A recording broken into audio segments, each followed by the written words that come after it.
Секојдневно расте бројката на заболени од остеопороза, а се намалува и старосната граница. Акција на мерење на остеопороза организираше Општа болница Кочани. Скрининг прегледите се во склоп на активностите на Македонското здружение за остеопороза, кое што во Македонија постои повеќе од 15 години, како невладина и непрофитна организација. Лекари специјалисти одат низ цела Македонија на барање на пациентите и вршат мерење на коскината густина со ултразвучен апарат, кој што представува скрининг методологија во однос на скенирањето и одредувањето на ризикот од остеопороза и скршеници како последица на болеста. Такво мерење се спроведе и во Кочанската општа болница.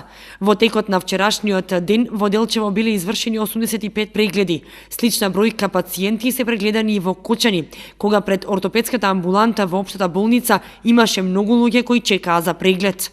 Прегледите ги вршеше професор доктор Снежана Марковиќ-Темелковска од клиниката за ендокринологија Скопје, инаку претседател на Македонското здружение за остеопороза.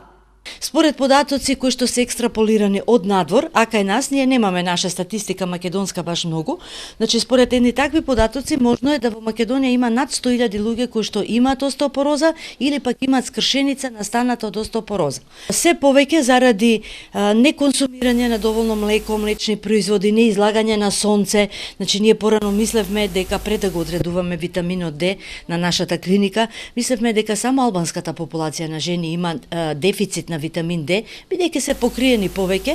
Меѓутоа, како времето течеше и како ги добивавме резултатите, дојдовме до сознание дека и нашите жени имаат многу голем ризик од дефицит на витамин Д. Остеопорозата е болест која што не боли, таа е тивок крадец на нашите коски и всушност симптомите пациентите ги добиваат дури откако ќе скршат нешто, најчесто скршуваат пршлен, дури можат пршлено да го скршат и во сон при вртење, што многу боли и дури тогаш се дијагностицира остеопорозата.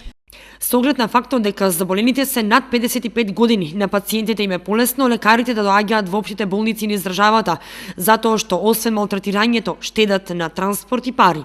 Превенцијата на болеста се состои во движење, излагање на сонце, конзумирање на млеко и млечни производи и витамин Д, додава доктор Марковиќ. Веднаш по прегледите професор Марковиќ одржа предавање во Виница на тема остеопороза.